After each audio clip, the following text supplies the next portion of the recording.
Welcome to the Deep Dive.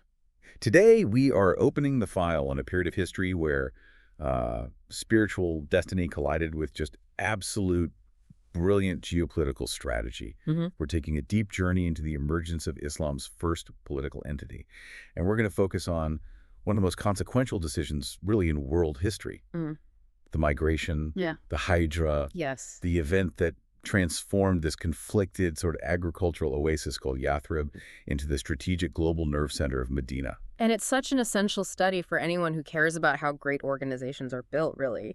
We're looking at sources that treat the emergence of Islam not in isolation, not in a vacuum, Right. but as a movement that was intensely aware of and, strategically using the complex, highly interconnected world of the 7th century. So the core question for us today is, and I think this is so relevant for any leader listening, how did the Prophet's strategic vision meticulously use the physical geography, the trade routes, the fractured politics of the time Uh-huh. to establish a new civilization that was, from day one, destined for global reach? That's the whole game right there. And I think the most fascinating part of this deep dive is realizing that the choice of Medina wasn't just about finding a safe haven. No, it wasn't just an escape. Not at all. It was a pre-calculated tactical maneuver. It was the precise intersection of prophecy, of geography, and, like you said, meticulous, almost military-level planning.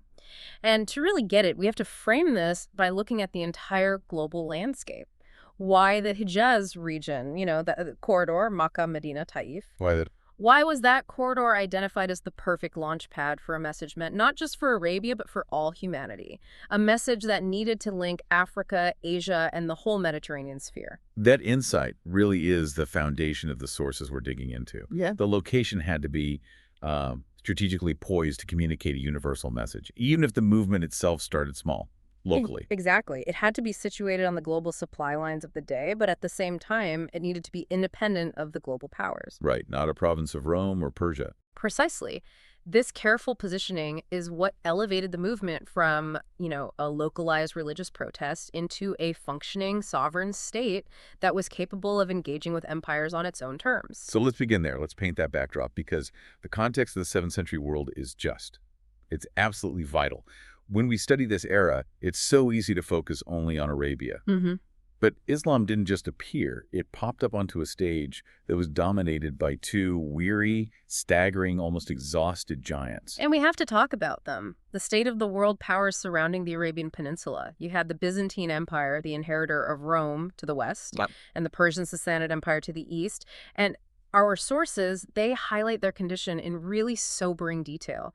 Both empires were utterly systemically exhausted. And not just tired from a few battles. No. They hadn't just fought a few skirmishes. They'd been locked in prolonged, brutal, constant total warfare for over 100 years. It all culminated in this massive, devastating Byzantine-Sasanian War in the early 7th century. I mean, we're talking about a conflict where capitals were besieged, provinces were conquered and then reconquered. Yeah. Trade was just choked to death. When you say exhaustion, we're not talking about a temporary dip in the economy, are we? Not at all. Can you detail that fragility for us? What did that kind of constant total war do to these vast, supposedly eternal empires? The devastation it was comprehensive, it was multi-layered. Economically, their entire systems were buckling under the strain. To finance these massive, decade-long military mobilizations, both empires resorted to extreme measures. Like what? Well, they were debasing their currency. Okay, so they're watering down the money. Exactly. Yeah. Reducing the actual gold or silver content while keeping the face value high. And what that does, of course, is lead to runaway inflation and a complete collapse of economic trust. Of course. At the same time, they were imposing these crushing tax burdens on their people, things like forced labor or these exorbitant levies like the Byzantine capitatio and other really heavy land taxes. So the economic cost, it hits the average person the hardest. It's the classic story, isn't it? The elite in the capital are fine, but the farmers and the merchants out in the provinces are being bankrupted by the war machine. That's it, exactly. And socially, inequality didn't just rise, it became cemented. Entrenched. The war efforts disproportionately burdened the peasantry, the lower classes, and that led to massive internal resentment. So rebellions. Peasant revolts, yeah. All across regions like Egypt, Syria, Mesopotamia. These internal fissures made the empires politically unstable long before any external military threat even showed up. They were fracturing from the inside. And the spiritual landscape, which is a detail that I think gives the new movement such a massive advantage, was just as fragmented. That's a key point. The established religions, they provided very little comfort. In Byzantium, state-sponsored Christianity was tearing itself apart over really complex doctrinal issues. The battles between, say, the Chalcedonians and the Monophysites, Right. they were often fought with more passion than the battles against the Persians. And in Persia, Zoroastrianism was all intertwined with this rigid, almost feudal class structure that just reinforced all that social inequality. Both systems were struggling with schisms, state corruption, political meddling. It created this profound spiritual vacuum. People were just desperate for clarity, for unity, and for a sense of impartial divine justice that their worldly rulers just weren't providing.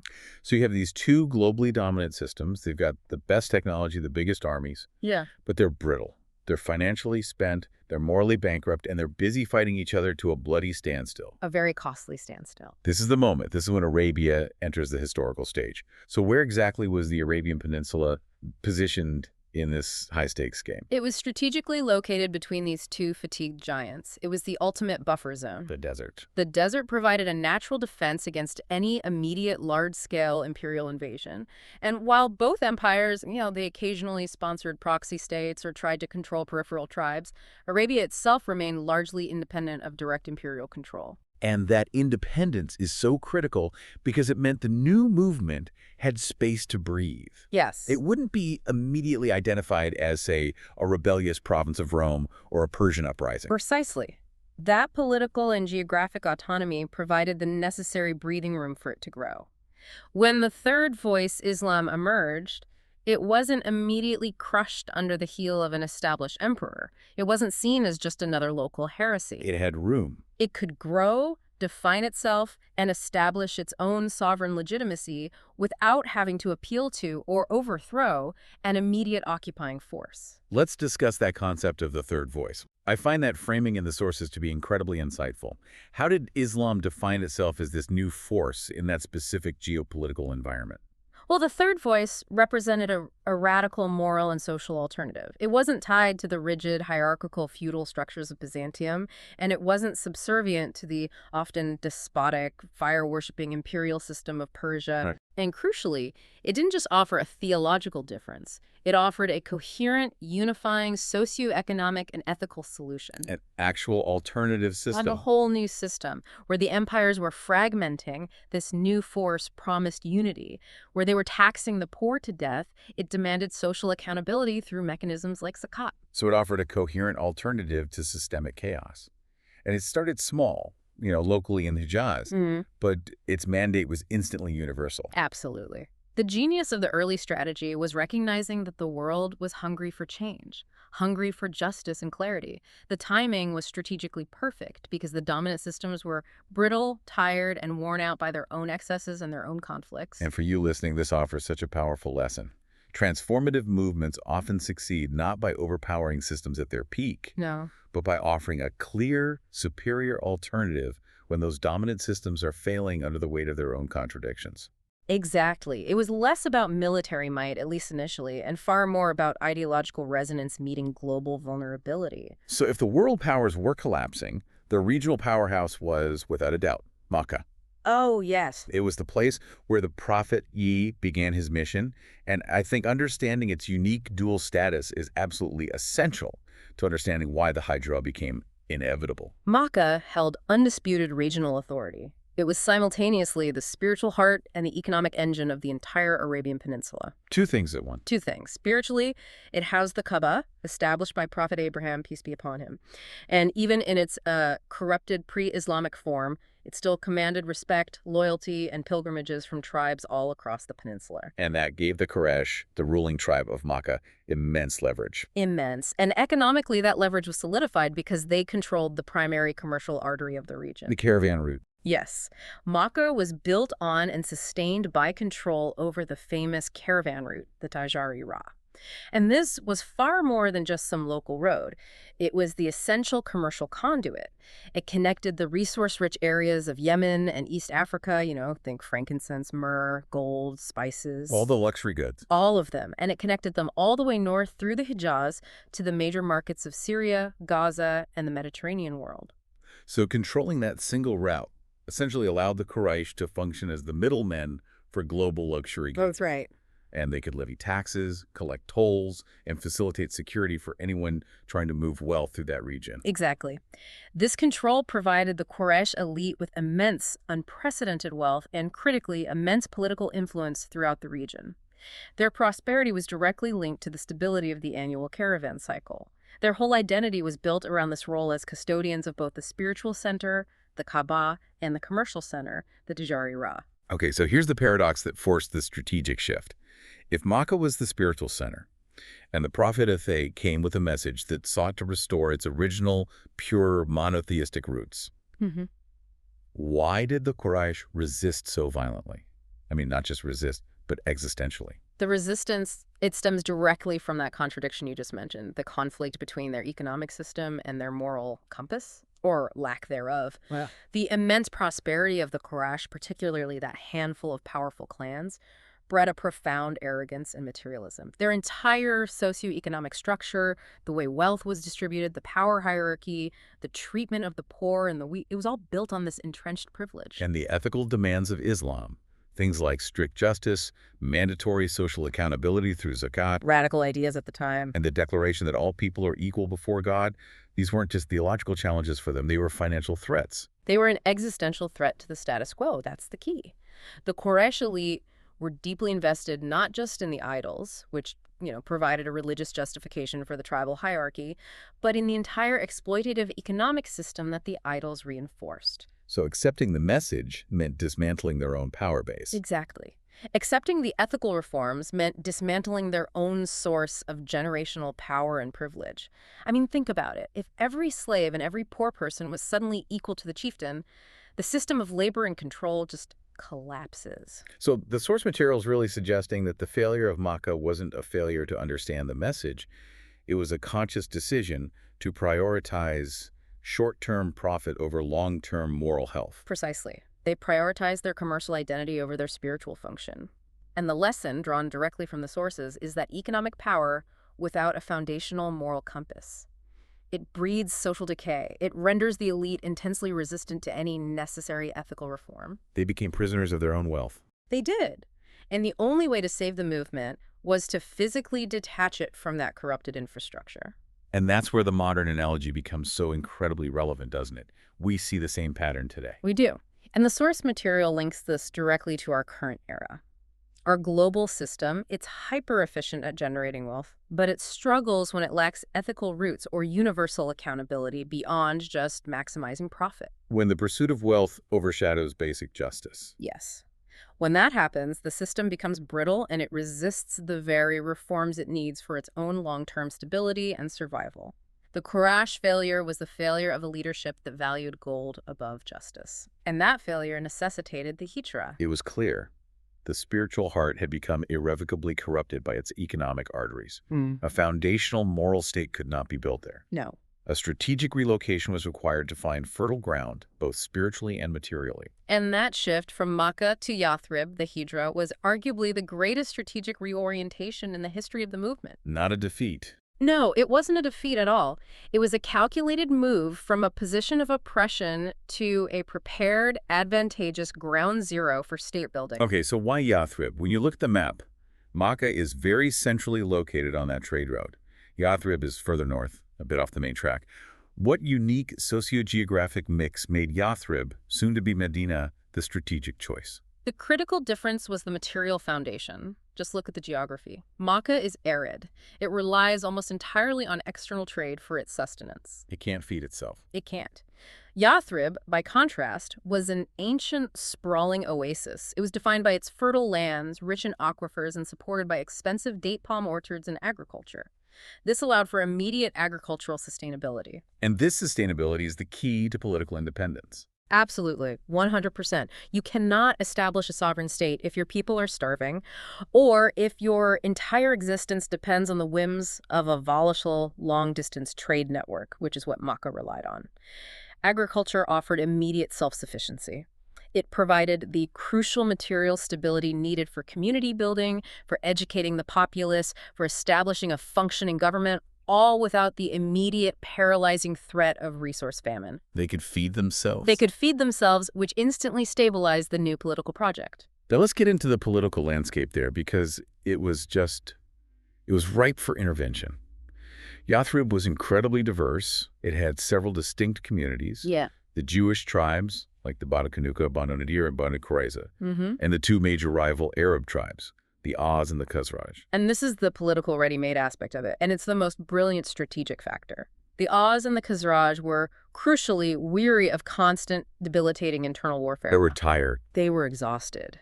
Their feuds, particularly the massive Battle of Bu'ath, which was fought just a few years before the Hijra, had absolutely shattered both tribes. They had suffered generations of blood feuds, exhausting their manpower, their resources, their morale. So they were, in essence, a community in psychological collapse, desperate for a unifying figure. Exactly.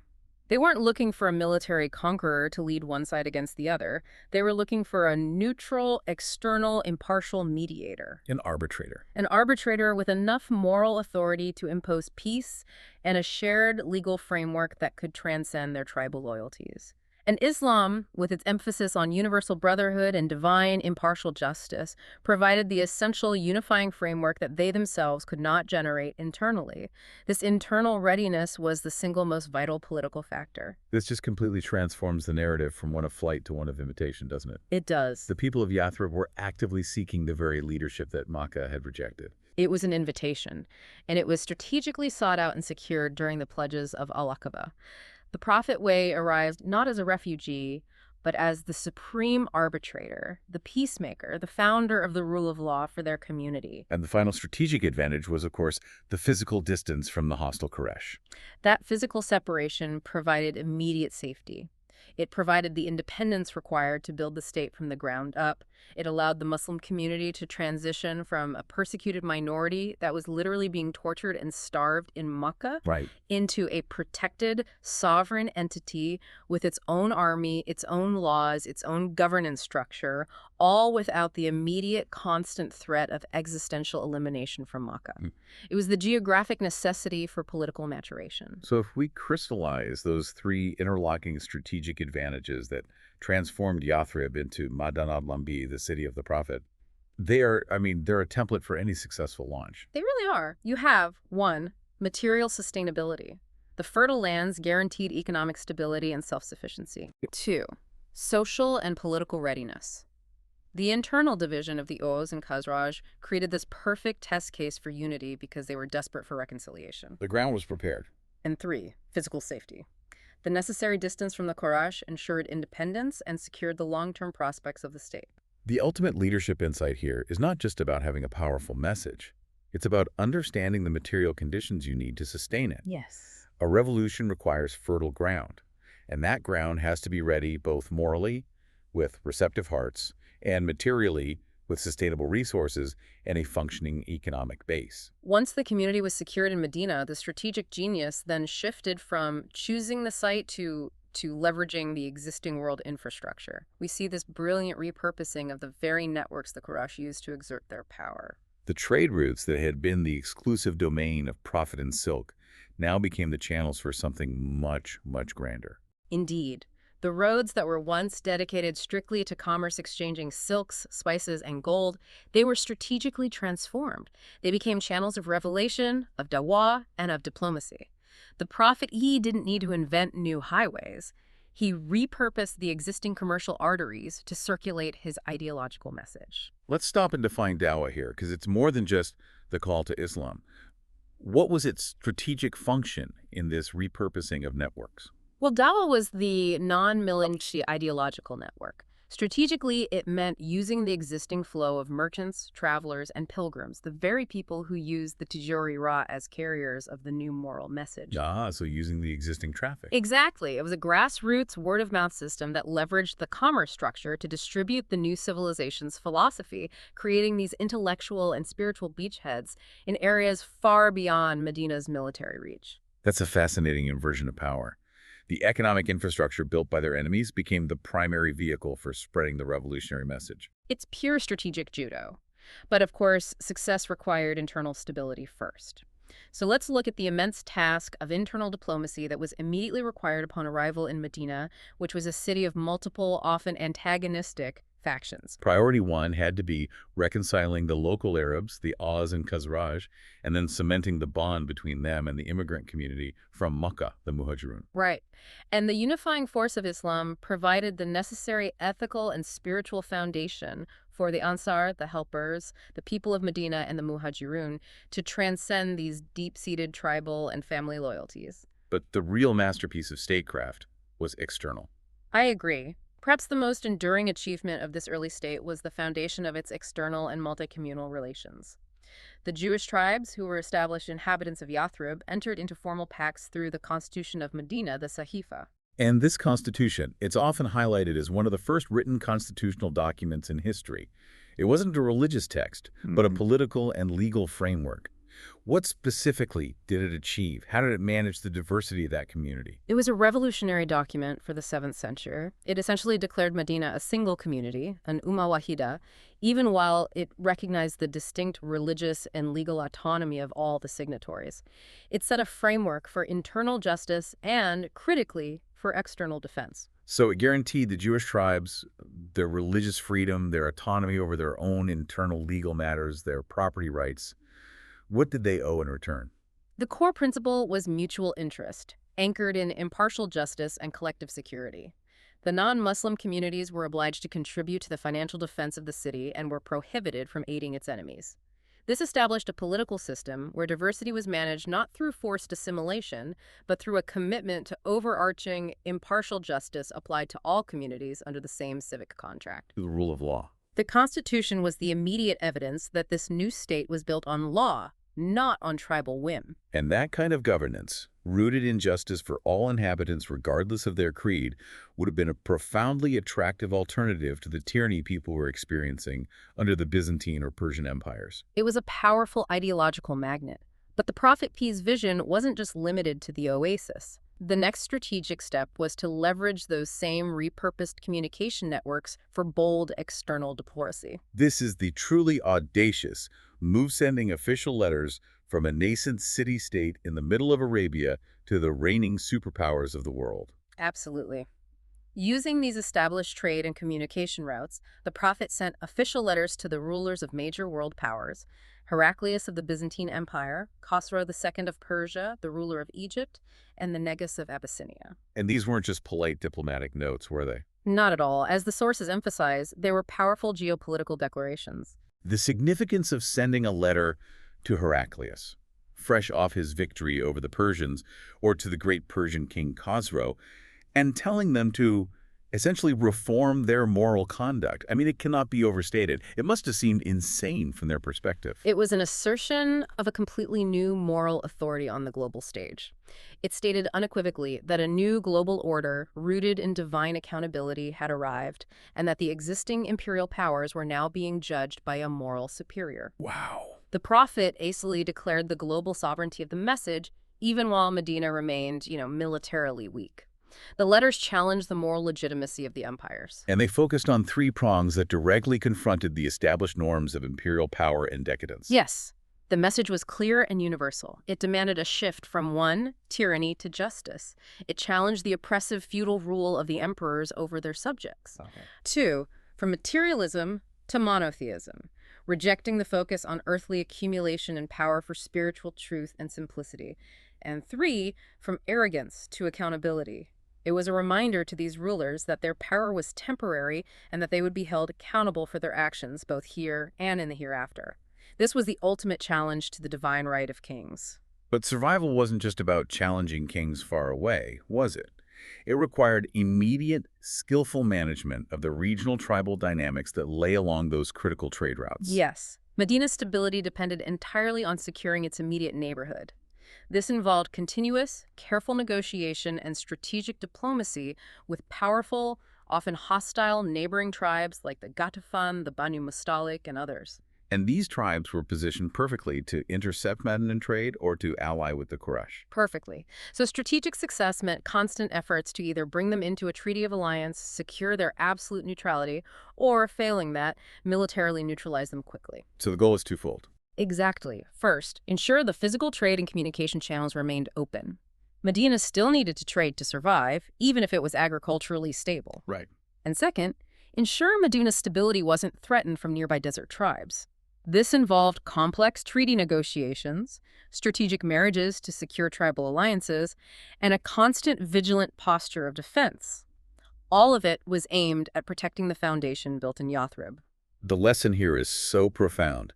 Great movements don't always invent new systems from scratch. No, they don't. They succeed by identifying existing infrastructure, whether that's caravans, trade routes, or today's digital platforms, and repurposing them to serve a higher ethical and diplomatic purpose. And if we catapult ourselves from the 7th century to today, the landscape is we deal in data packets instead of date palms. Right. But the strategic principles remain absolutely timeless. The core question is how we apply the lessons of Medina's strategic rise to our current, highly interconnected and often chaotic world. The sources make a really compelling argument here. If the strategic imperative in the 7th century was mastering the physical caravan route, today, geography means mastering digital networks. Exactly. Our trade routes are the internet, social platforms, data flows, digital communication channels. And just like the Tujara was used for both prosperity and exploitation, today's digital routes are used for both global connection and profound moral fragmentation. And the strategic principle derived from Medina is unchanged. It is. Use location, infrastructure, and communication for truth and justice, not for dominance or exploitation. But the challenge feels even more acute today, doesn't it? Because these networks are so vast and seemingly ungovernable, how can you apply the localized, highly intentional strategy of Medina to a boundless global digital space? It requires strategic synthesis. Let's analyze the components that made Medina a success and see how they apply to modern movements or organizations that are seeking lasting impact. Nations, institutions, even digital communities. They succeed when they combine 3 essential elements. Okay, the first element was strategic geography. How does that translate today? It means understanding and mastering your placement in the global, physical, or digital landscape. Where is your hub of influence? It could be a physical center like a university or a regional capital, but more likely it's a dominant digital platform, a unique niche in the data economy, or an uncorrupted channel of information. So you find the fertile ground. You find the fertile ground, the spaces where people are exhausted by conflict, digital toxicity, information overload, and are ready for reconciliation and truth. Second, and this is where Makkah failed and Medina succeeded, ethical leadership. Medina was explicitly built on the principles of impartial justice and universal accountability. In the digital realm, this translates to building platforms or organizations where truth, transparency, and fairness are non-negotiable foundations. Because without that moral infrastructure, strategic placement simply leads to more effective digital tyranny, more efficient exploitation of user data, and the proliferation of chaos. The network's power must serve an ethical mandate. And the third component, which allowed a localized oasis to challenge empires, was the universal message. Right. The message of the prophet was never intended solely for the Arabs. It was meant for all humanity. This is why the external diplomacy happened so immediately.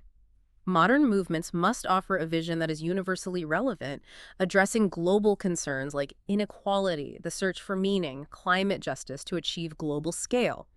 If your message only resonates with one narrow group, you are just building a tribal feud, not a civilization. So Medina becomes the blueprint for a moral infrastructure. It shows that a city, a network, or an organization built on strong faith and ethical principles can transform global civilization. It can have a far longer impact than transient economic prosperity or military force. The Prophet wasn't building a physical empire. He was building a moral center that drew the world to it through the strength of its ideas and its just governance. And that's the ultimate reflection we want to offer you, the listener. Can we apply this strategic intentionality to our digital lives? Can we use the internet, these communication channels, these global data flows to create our own digital Medinas? What would that even look like? Safe, sustainable spaces of trust, learning, and unity. Spaces that counteract the fragmentation and chaos that often defines the current digital age. It would require the same level of calculated effort that the Prophet T applied when he moved from Makkah to Yathrib. It requires choosing your ground carefully, ensuring sustainability, in this case, of truth and intellectual honesty, and establishing foundational pacts based on justice, not just on convenience or profitability. It's about being a strategic moral actor. This has been an essential deep dive into the intersection of spiritual vision and relentless strategic planning. Before we close the file, let's reinforce the main takeaways for you, our listener, regarding the rise of Madinah. First, remember that Medina's rise was not accidental. It was the intentional intersection of prophecy, highly specific geography, and state-level strategy. It used the existing political and material conditions to succeed. Second, leadership thrives when spiritual vision is meticulously paired with practical, material planning. The agricultural sustainability of the land was just as crucial to the foundation of the state as the spiritual unity of the hearts. Third, the successful strategy involved repurposing existing systems. The Prophet transformed the trade routes, the Tijari Ra, from arteries of exploitation into lifelines of faith, diplomacy, and universal outreach. And finally, the movement's global mindset began small, in a single oasis, but it strategically embraced all of humanity from the very start, viewing the entire world through the lens of a new, non-imperial moral authority. Which brings us to our final provocative thought for you to consider. Something derived from the sources on strategic action. The Prophet mapped his Medina moment, that precise point where purpose and opportunity met a receptive yet challenging environment. So the question for you is, how can you map your own?